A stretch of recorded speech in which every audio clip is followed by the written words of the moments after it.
Started as an East Coast vibe, now I'm going worldwide. We got this bitch going crazy. I used to take the Mazda for a drive, now I'm on the 405 like it's fuck you, pay me.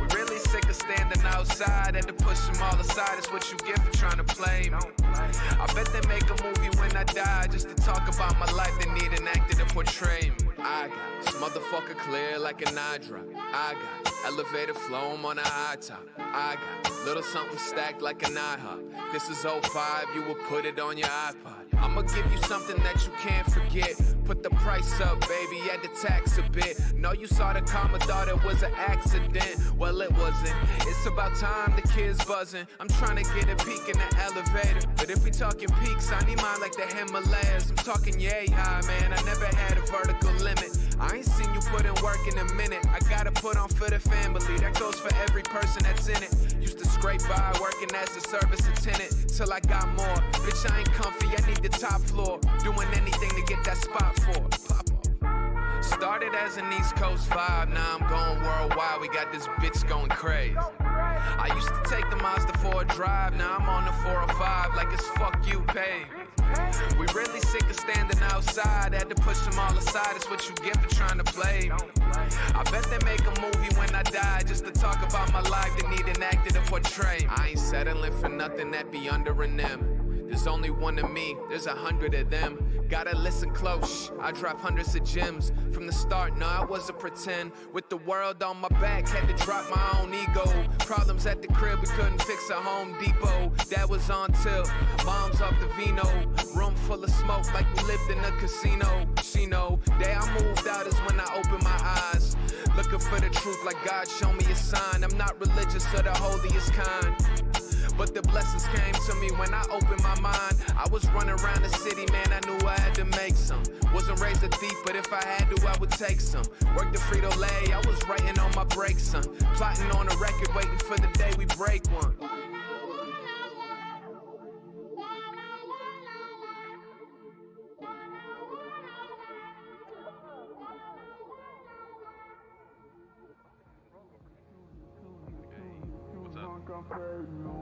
Nah, I was just, no, I'm really busy, just wrapping up some stuff in the studio. Yeah, everything's good. I mean, it's just been a lot of, like, settling in and whatnot.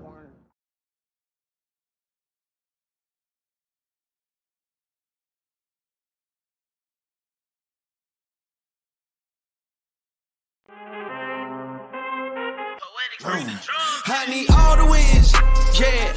Ain't no L's, I gotta get a no call and quits, yeah. Gotta keep on moving no matter how hard it gets, yeah. Better move out the way cause I'm coming with harder hits. My head is as hard as a brick, but I'm harder than all it is. You better move, you might get knocked out, knocked out. You better move, you might get knocked out, knocked out. You better move, you might get knocked out, knocked out. You better move, you might get knocked out, knocked out. Yo.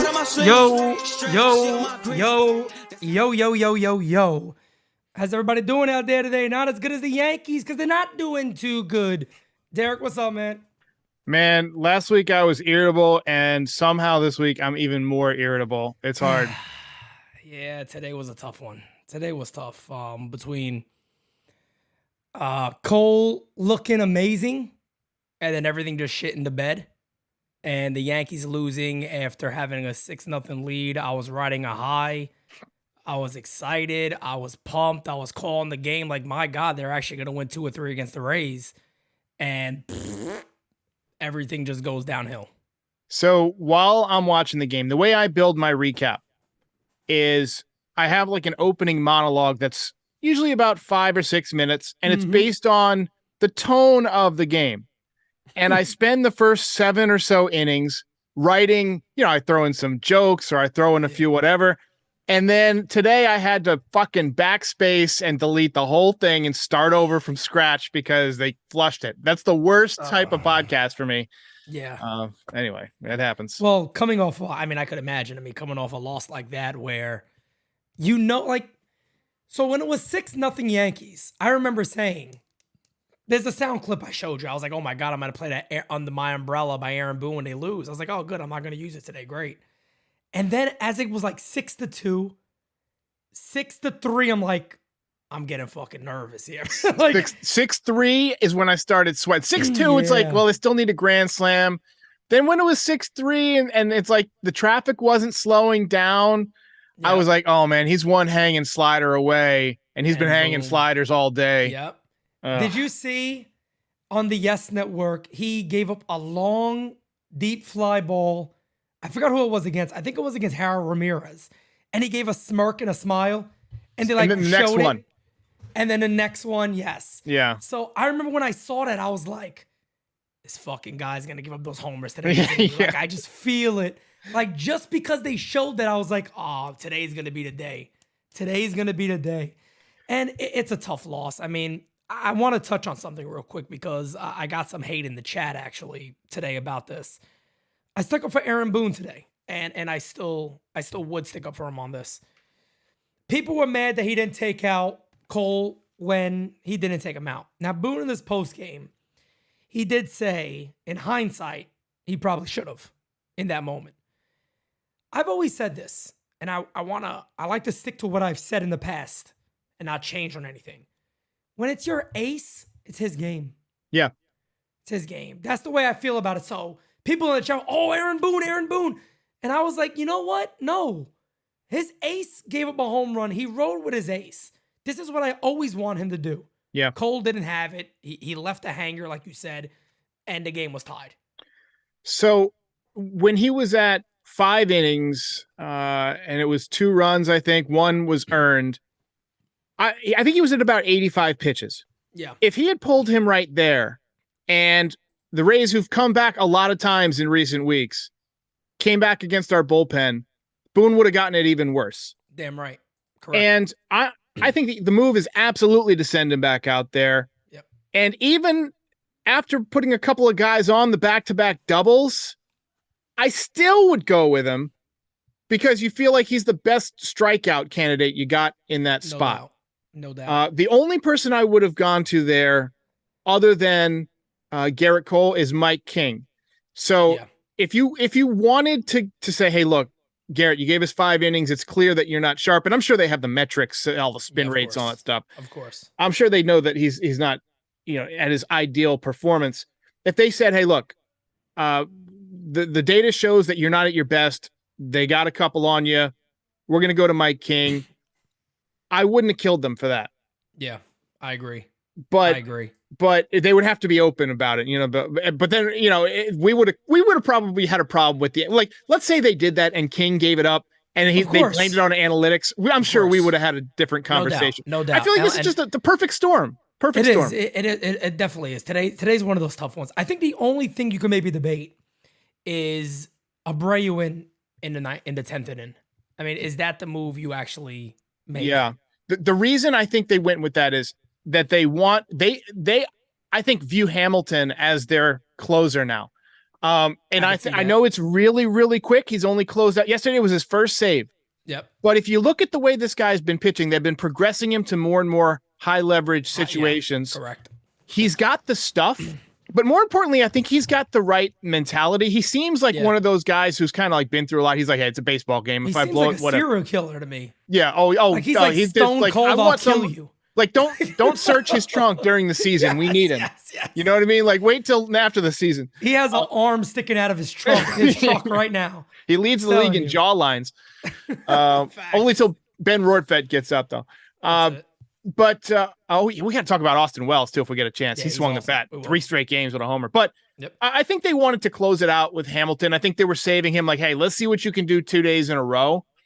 Because let's say that you score on the Rays, and you go up 8-7 after Hamilton comes in and pitches a scoreless 10th or whatever, then you got to close it down with Abreu. And I don't think Abreu has the nutsack for that.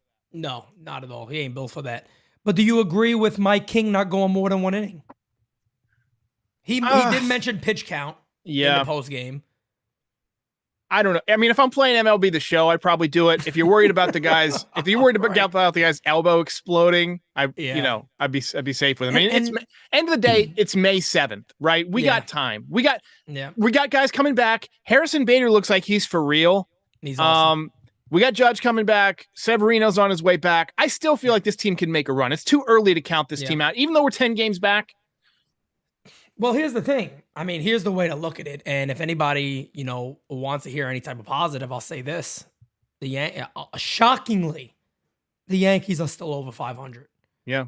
And that trust me, like when people hear, I know they might, that's an excuse.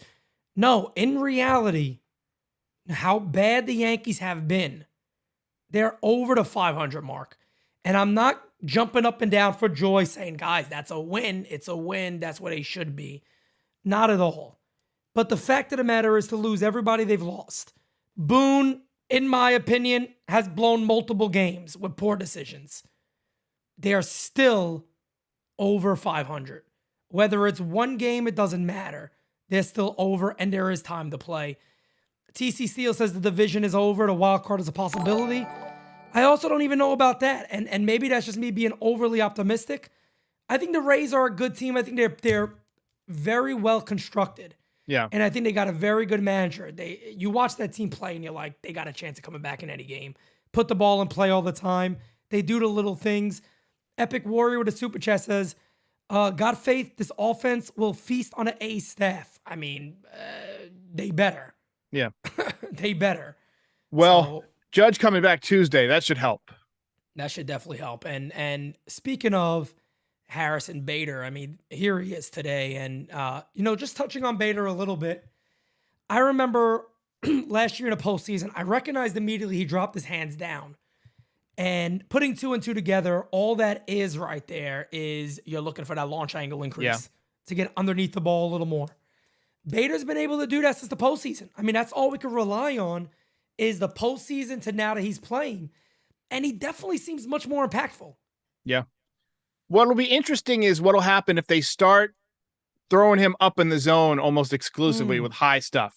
Right. If I'm a pitcher and I'm watching highlights and, look, I didn't pitch in the major leagues, but I was pretty damn good pitcher in my day. And if I saw a guy who was swinging the bat the way that Bader is, I'm pitching him in and above the hands. Right. If they start doing that, he's going to have some trouble if he can't lay off it. I want to see him lay off those pitches, but correct. I like what I'm seeing. Needs to lay off those pitches, by the way, is Anthony Volpe.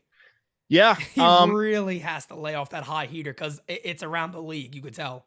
There's two things about Volpe that I've been wanting to say, but I've been looking for the right way to say it because I don't want to.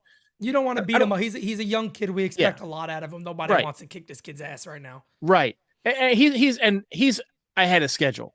So I agree. And he lost a year of development time. There's two things that worry me. Against the upper 90s fastballs right now, got no shot. 98, 99, they throw it up in the zone. He can't lay off it, can't hit it. And he has no idea what to do with a split finger fastball. Can't lay off of it and can't hit it. Yeah. You got to fix those two things. That's why his strikeout rate is through the roof. Yeah. And the funny thing is, we had a great super chat today by Ronnie, who was telling everybody, hey guys, look, it's a month. Let the kid be, let him play. And Ronnie's a harsh critic of the Yankees, like I am in many ways. And I agree with him on that too. I think Derek, I think you agree too. He's going to need his time, but calling out things that we're seeing that's obviously an issue is not saying that, well, he should be sent down. He should be sent away. Yeah. Volpe, again, to start this year, guys, he was never somebody that was supposed to be relied upon. He was not the Judge. He was not the Glaber even. He was not the Rizzo, the Stanton. They got him at the top of the order because truly that's his best fit. Yeah. Question for you. With Bader playing so well, do you consider moving Volpe out of that spot if he struggles for another 2 weeks? Oh, another 2 weeks? Yeah. Not yet. Not right now. If we get to Memorial Day and he's hitting 211, I'd probably get him in the 9 hole. But right now, like you said, he's one of the guys, and he's not supposed to be. If you got Judge and Stanton in the lineup, and you've got DJ hitting in that 5 hole, Bader in the 6 hole, you don't need to rely on Volpe for offense. Facts. He can just go out there and play great defense, steal bases when he gets on, and hope that somebody at the top of the lineup drives you in. But right now, because everybody's down, he's honestly got more power than most of the guys in that lineup. Yep. And I think he's still honestly trying to learn to hit at the big league level. A point I made on my show today is a lot of times, even veterans, their first time through a new league struggle as they see pitchers for the first time. That's right. Volpe is not only going through the league for the first time, he's seeing major league pitchers for the first time. Yeah. Volpe is going to be fine. Wait till July or August when he's going through the league for that second time and he can look back at how this guy pitched me last time. How did he try to get me out? Because he's smart. He's got that baseball IQ. He'll make the adjustments. And I think he'll figure out the high fastball thing too. No doubt. And one of the things that any scout you'd ever speak to, I know me and Dane did this a lot in the offseason, is actually speaking to people together. And one of the main things you heard was that, and I think, and people will know because I said this a lot of the scouts would say this about Volpe. How far is his baseball IQ going to make up for other things that he lacks? Mm-hmm. What people don't understand truly, and athletes would know this, and again, I played ball, you played a little ball, but obviously not at this level. But when you got the mental makeup for it, you a lot of times could hide some things you do wrong by doing other stuff better than other people. And you kind of just eventually get it. Mm-hmm. And I think Volpe very much has that ability that eventually he's going to get it. He's a phenomenal shortstop. They're not losing anything defensively. He's been amazing. Leadoff, I agree.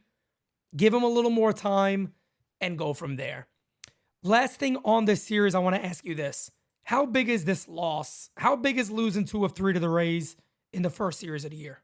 I mean, it's not good, but I actually left a little bit more encouraged than we entered just because it was a lot closer than I thought. Look, this is a good Rays team, and they play really well. They run the bases really well. They make contact. They play defense. They're aggressive. But they're a couple of injuries away from being very, very reasonable, and nobody gets through the season without getting hurt. If Arozarena or Lowe or Franco, one of those guys goes down for a significant amount of time, their lineup becomes a lot weaker. Right. I look, I still think they're probably the division favorite now, just mathematically. But the Yankees, if they get healthy, they can beat anybody in this league. We got to get Rodon back on the field. We got to get Severino back on the field. Judge is coming back. That's going to give us, defensively, an unbelievable right field and center field. Yeah. And then on days where you got Cabrera out there in left field, above average defense there. So you're set on defense. You'd like to get a little more offense out of left field. What do you think about Bauer? I mean, his swing looks good. Bauer's swing looks good. I'm just worried about how much he's going to be able to transition to the major leagues. That's my only thing with Bauer's. He got a great swing for Yankee Stadium. I just see more of a bench player. Yeah, like a quadruple A type. Yeah, that's still what I get from him. I think the Yankees got to feel good about where their quote unquote injuries are at the moment, because they don't seem to be overly aggressive with maybe making a calling anybody up or making any type of moves. Because if you look at the minors, it's kind of shocking that Chaparro's not up. The more that I think about it, with no lefty power, they must really be confident that Judge is coming back. Mm-hmm. They must really be confident that Stanton's not far away, that they can just go, you know what, we're going to continue to go with Rizzo, LeMahieu, Torres, and hope these guys run into one eventually. But they don't have power on this club right now. Yeah. And I know today they've hit the 2, but I think they're pretty damn confident with these guys coming back pretty soon. I'm hearing a lot of chatter about Austin Wells. The 3 home runs in 3 days, his swing looks great. Every scout that's been around him says, hey man, this guy can hit. Oh yeah. I mean, if you call him up and say, hey, DH for a couple of weeks and be our third catcher, that might get you till Stanton comes back at least. And if he hits, and he sticks around, maybe you could slot him out there in left field sometimes. I don't know, but I do think that Wells is a bat that we should look for. Yeah, Wells is a guy that, exactly what you just said, everybody will tell you that he's a major league hitter. The guy can hit with the best of them. His thing has always been, how quickly is he going to develop as a catcher? Yeah. And from everything I've heard, he's gotten better. But is he ever going to be an elite catcher? Probably not. But he's going to be a bat first guy, and that's okay. So the interesting thing with Wells is what position could he come up and actually play and be good pretty quickly? Yeah. Could he be a left fielder? A lot of people say maybe first base. Does he stay at catcher? Is there a role where the Yankees go, hey, look, let's get you in left. You'll catch every now and then in DH. I don't know if that's something they look to do in the middle of a season. Yeah. And something like that, but they need bats. This team, look, I'm going to say something right now that I think a lot of people don't want to hear because the Yes Network pushes this nonsense. The Yankees didn't friggin' hit with all the guys healthy. Yeah. So when everybody, even me right now, when the Yankees must think they're coming back. That's a reason maybe not to call up guys, but they still got problems.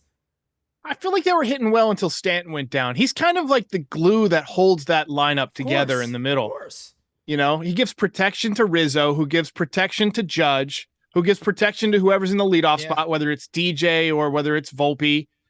What'll be interesting is when everybody's back, if they keep Volpe in that leadoff spot with DJ healthy, because you could slide him back into the leadoff spot and put Volpe down back at the bottom. It'd be interesting how that works out.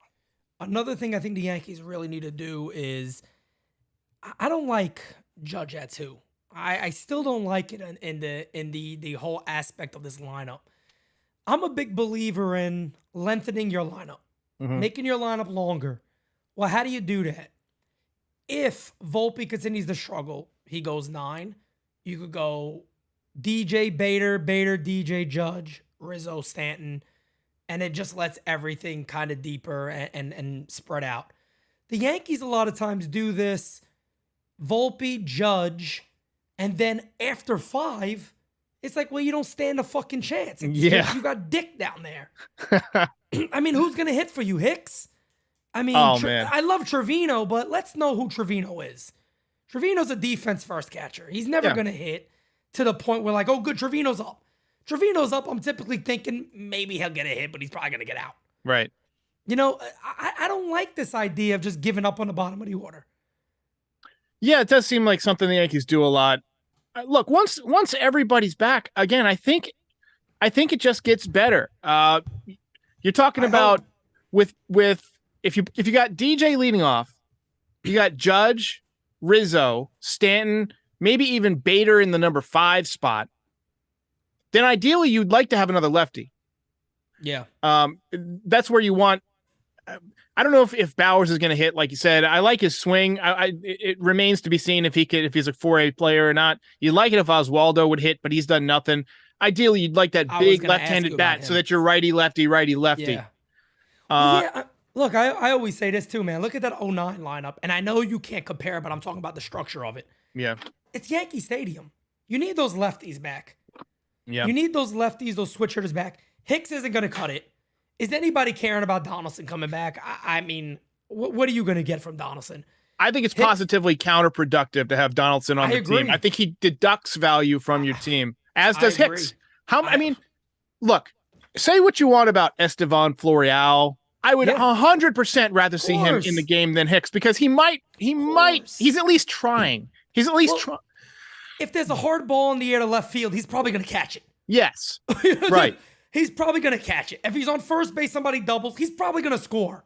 He's probably going to steal every now and then.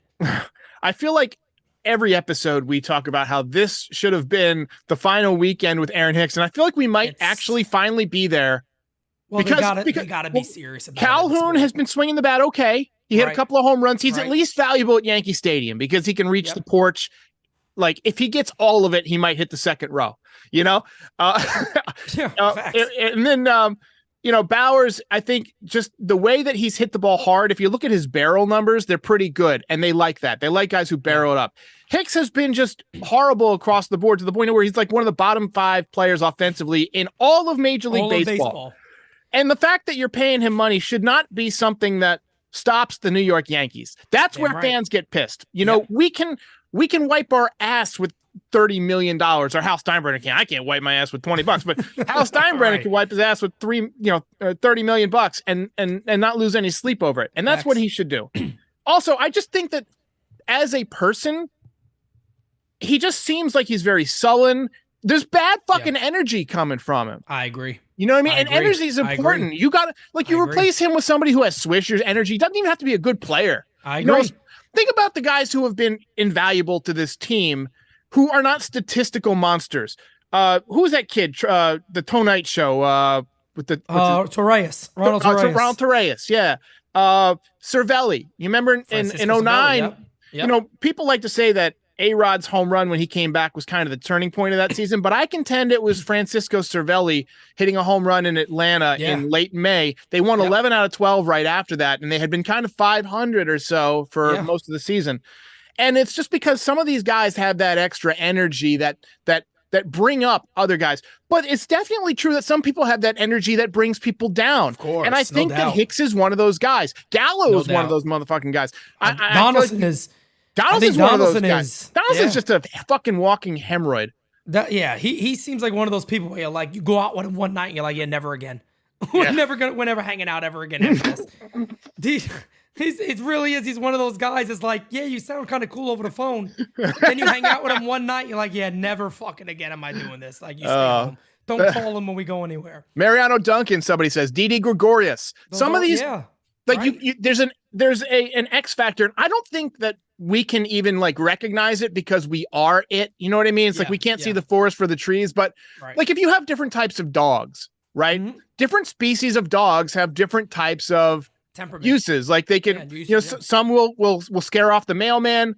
Some are like lap dogs that just want their bellies rubbed. I feel like humans, even though we can't see it, like there's certain humans that have different types of like things they're good at. Some people are good at raising other people's moods. You know, of course. You know, there's all sorts of sociological theories about why different types of people exist. Like, you know, there's got to be certain types of brains to figure out mathematics, right? There's got to be, or you don't advance as a species. There's got to be people who bring up the mood, or else everybody kills each other.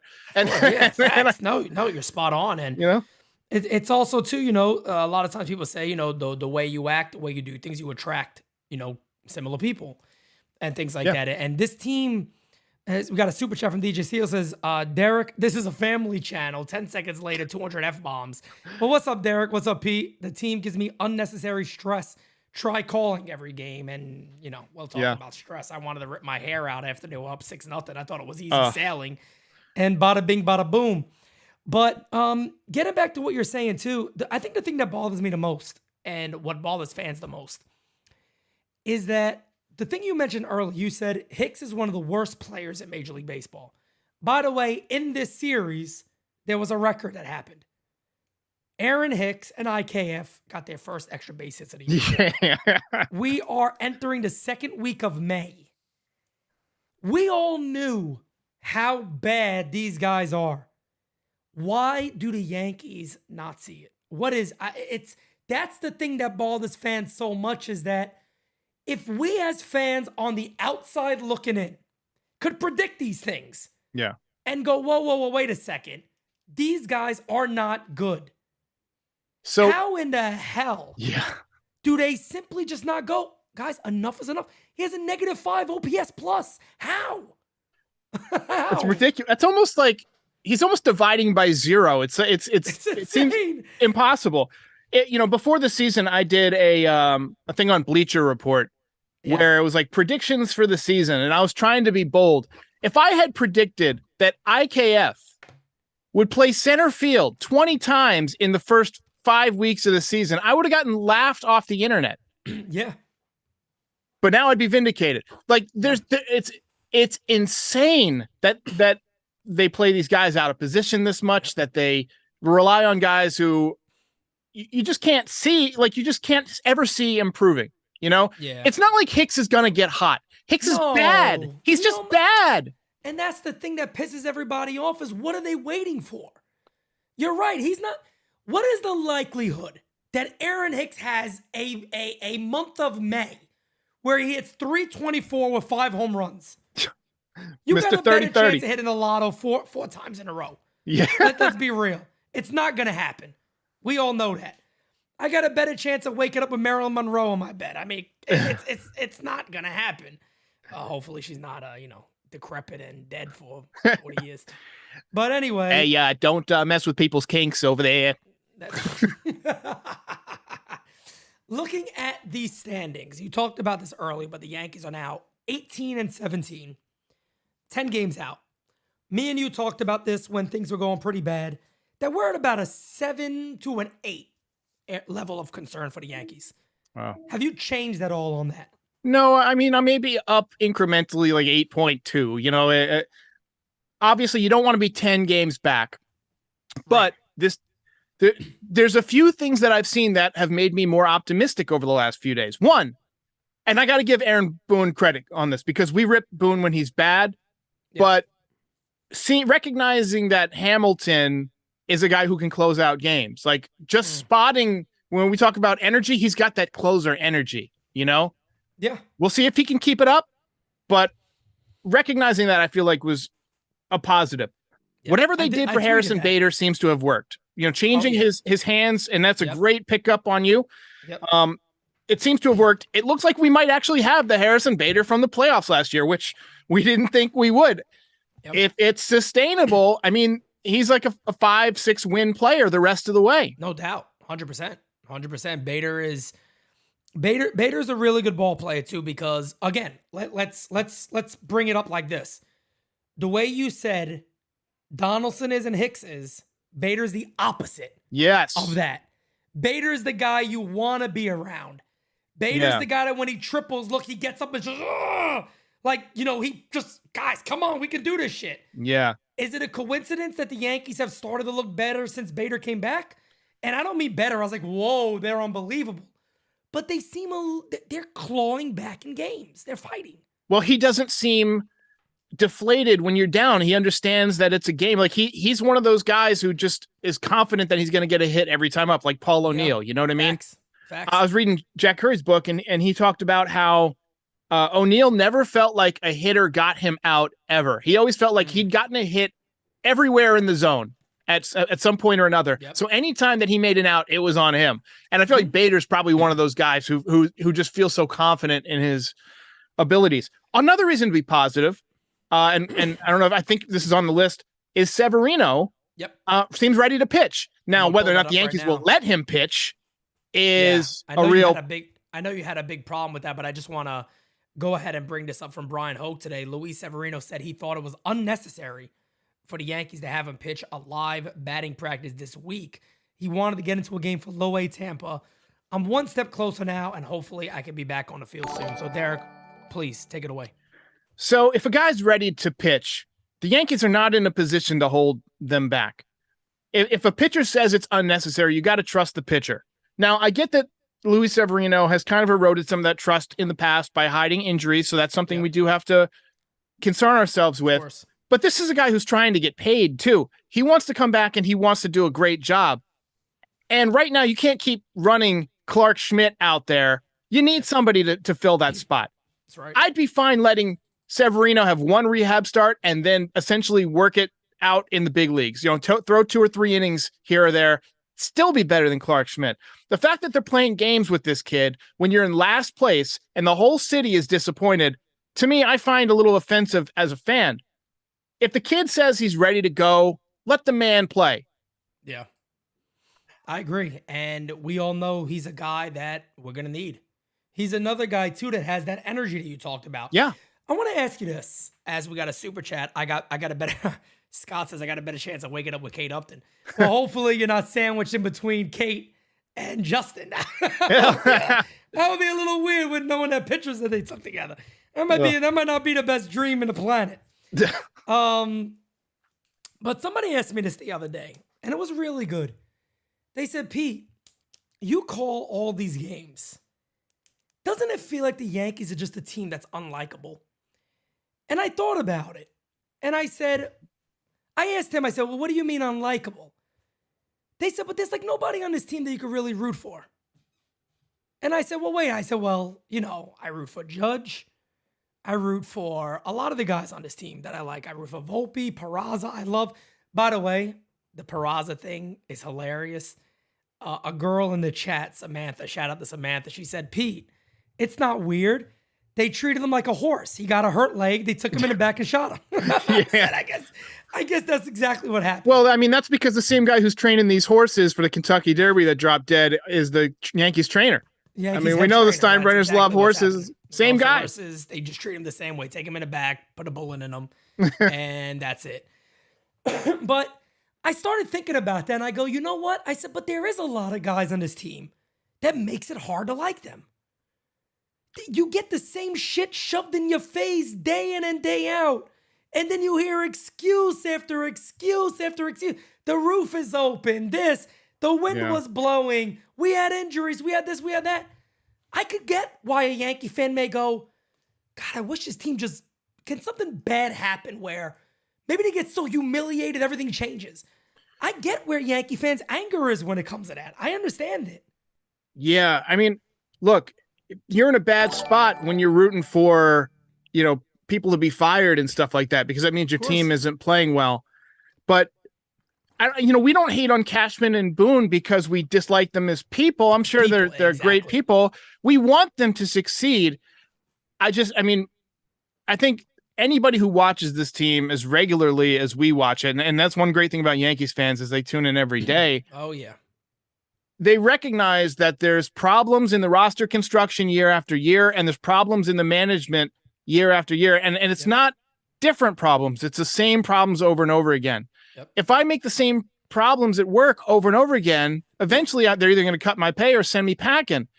Yep. And, in a way, we pay these guys, these salaries. We through watching the Yes Network, through going to the games, through buying the jerseys, promoting them on, how many people did you put in the Audis box? How much money? I mean, all the fans and every fan who does that every week, every day, we're the ones who pay for this product. And if we're telling you that, we want a major league quality outfielder, that shouldn't be out of the question. Yep. If we're saying we don't want to watch Hicks out there acting like he doesn't care, that shouldn't be out of the question. Yeah, no doubt about it. It's not us saying anything wrong. I agree. Sega Genesis with a super chat says, better chance of waking up between Bad Dog and Pete. Oh man. I think Bad Dog might be the only guy who could contend with Justin Verlander on the hairiness scale. Now that Robin Williams is dead. Bad Dog is jacked. Yeah. By the way, shout out to Bad Dog. If you guys haven't checked this thing out, go vote for him. Bad Dog's great. He has a chance to be on Men's Fitness, I believe it is. I think it's Men's Fitness, I believe. So hit him up. Super chat from David says, like the damn video. Thanks for all you do, Pete. No problem, my man. And yeah, guys, like the video. We're closing in on 100, 250 in here. I want to throw this on the screen real quick as Derek mentioned him earlier. Here's another one of Austin Wells' home run. This is a great swing. Here, ooh, look at that. Do you see a little Kyle Schwarber in there? Yes, very much. Let me actually go back on that. Very, very much. See if we can go slow motion. Boom. Look at that. Yeah, very much. Even the batting stance is similar. Yeah. A little bit of the leg kick inside, and then the power within the hips. Yeah. And there you go, man. This guy's going to have a legitimate shot. That's a Kyle Schwarber type swing. I like that he's not like a muscle bound guy either. He's kind of soft. You know what I mean? Like, Well, I know what you mean. Yeah. I don't feel like he's going to get hurt all the time because he's just kind of like, if you brought him up to just be a DH/first baseman, I feel like he's a guy who eventually would be like a 290 with 25 home runs every year, kind of like Matsui. Yeah. You know what bothers me? I'm sure a lot of things bother you, Pete. A lot of things bother me. No doubt about it. A ton of shit bothers me. One of the ones that really do bother me, though, about this team is the Yankees tend to move guys all over the place, right? They're always willing to, hey, IKF could play center. This guy could play here. That guy could play here. Why not do that with some of your young guys who have a chance to, like, come up and help? So, I said it in the offseason, and people were like, I don't think they'll do that, Pete. And I said, I'm not advocating for it. But when the Yankees really needed a left fielder and Volpe got shortstop, I said, why don't you do the Mookie Betts to Peraza and go, hey, kid, if you want to play, you can play left. Yeah. Let's figure it out. And again, I'm not advocating that the Yankees should do this with a phenomenal defensive infielder. But if you really want to have your best team, like you just said with a guy like Austin Wells, why not go early and go, hey, Wells, we need you to learn the outfield. That's the quickest way to get you up, and we want to get you up soon. Why the hell is Trey Sweeney still playing shortstop? And then Trey Sweeney's still playing short. Exactly. Stick him at third base. If you need a third baseman in 2 months, which you might because your third basemen are constantly getting injured, wouldn't it be nice to have a young, energetic first-round draft pick lefty come up and put a couple of balls in the porch? Come on. And maybe surprise somebody. You know? Yeah. They're out there talking about we're going to call up Dominguez. You're the biggest Dominguez fan in the world. No. You're up there. But you can't call him up. No. He's hitting 165. I don't care how much you walk. You've got to get hits. And at AA, he's got a 26% strikeout rate. He's not ready. We saw the talent in spring training. It's coming. You got to be patient. Yeah. August 17th is that deadline where after which a guy gets no service time. If he's hitting the ball really, really well in AA by that point, or maybe even in AAA, you might see him called up. You're not going to see him before then. Yeah. I do believe you might see Austin Wells called up to DH. If Calhoun, for instance, pulls a hamstring, you're going to see Austin Wells. Yeah, and Unclone Capone with a Unclone, I'm going to answer this for you. He says, what's their actual plan with Sweeney? I don't know if the Yankees have actual plans. They don't have plans. There's no direction. No. There's no direction. Derek's right. Everyone and their mother knows Wells is a very, very advanced hitter. Everybody's known this for a long time. He's catching, and that's okay. But the Yankees should automatically, and maybe they do, I don't know this part, they should have a plan with maybe Wells start seeing some time in left. Yeah. We can DH him, but we can also play him in left a little bit, things of that nature. They got to have a better idea of what the 1 year, 2 year, 3 year, 4 year plan is of their club. Here's what you do with Wells. You start him in either left field or first base, let him play 4 or 5 innings, and then finish out the game as a catcher, catching your harder throwers. It is the minor leagues. So the type of things you do in the minor leagues. Yes. That way you get at-bats, you get other guys chances to move around, you get looks at more people. That's what you do. And for years, that's what the Yankees did. Now it just seems like they're very unwilling to give guys an opportunity elsewhere. I do like that Dominguez is playing more left field. That shows me that they're at least considering. That might have more to do with some of the routes he took in spring than anything. But the fact that they're putting him out there, they're also playing him in center field some. I do think it shows a willingness to move some guys around. What's going to be interesting is, what happens with Peraza once he's healthy. If they send him back down and put Donaldson, that's just a surefire sign that they're not taking this season seriously. Yeah, they're going to send him down. There's no doubt about that. And it's funny. That's why the joke that we're making, that Samantha made, it's actually really comical because it's like, what happened to him? Yep. He had the leg thing. He didn't play 2 days in a row. He gets the leg issue. Now I think it's been 3 games that he has, so like 5 or 6 overall that he hasn't played. And then he gets in, a lot of people go, oh, this guy's not hitting. What do you want him to do? If you're not going to play him, just send him down now. Yeah. Why wait? Well, I want to see him get some regular bats when he's healthy and just have an extended stretch. For some reason, the Yankees aren't doing it. I don't think he has much to prove at AAA. He's proven he can handle AAA pitchers. He's proven he's a major league defensive caliber player. If you want to send him back down, do what Pete just said. Try him in left. Try him at some other spots. I do like that they moved him to third base, but I feel like they should have done that in the minor leagues a little bit. Maybe some more in spring training instead of throwing him in there on the fly. Well, to the fact also that Boone said there's no consideration of putting him at third base. Boone doesn't know what the fuck. I'm just like, isn't that enough evidence right there of like nobody has direction? They are literally just playing the day as it goes. And it's like, well, who goes down next? We'll figure it out then. Yeah. But a real organization, a real World Series caliber operation should really have a better understanding of who would play what and where these guys could actually play. Yep. But Derek, I know you also wanted to discuss a documentary you're doing. Oh, yeah. So I do more than just baseball stuff. I'm kind of I'm interested in a lot of things, and I put out a documentary on my other channel. It's called Streamski, STREAMSKI. Stream, stories, knowledge, and insight is kind of what I call it. And ski is my end of my last name. So I founded this company to create podcasts and documentary type features, not baseball related, just general interest type stuff. And I put out about a 40-minute documentary about the history of UFOs and aliens, like ancient times through contemporary stuff. That's kind of spooky.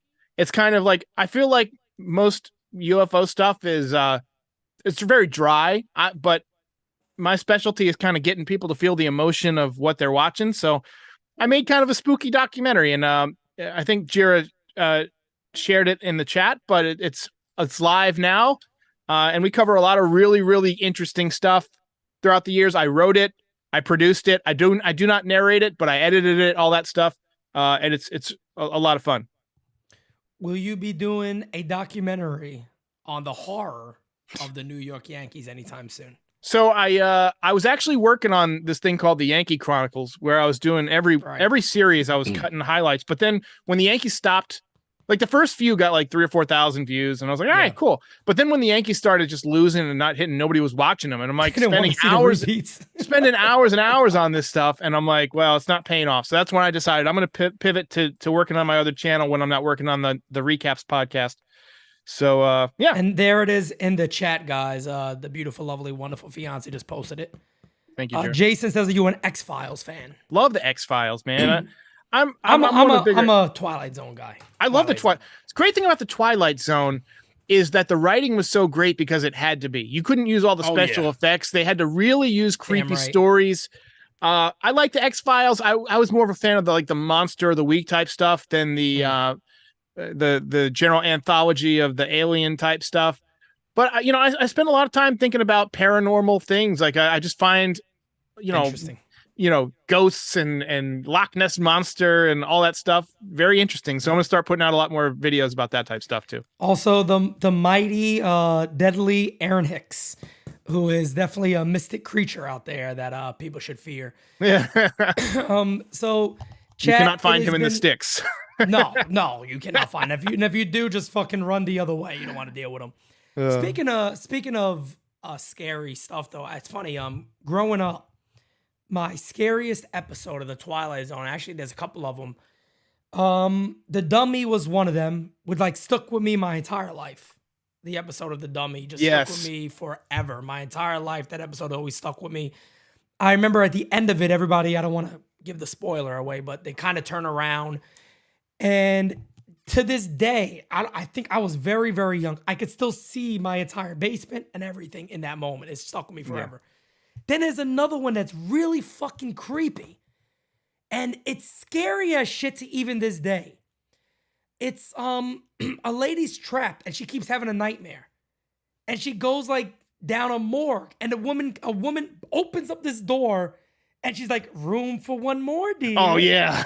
And it's terrifying. Even saying it, my hair stand up. Yeah. It is a terrifying fucking episode. But what you just said is so true, is that they didn't have all this other shit to work with. So it's like you had to be great at writing an episode. And that's why, to this day, people still watch them. Somebody's talking about my favorite episode in the chat.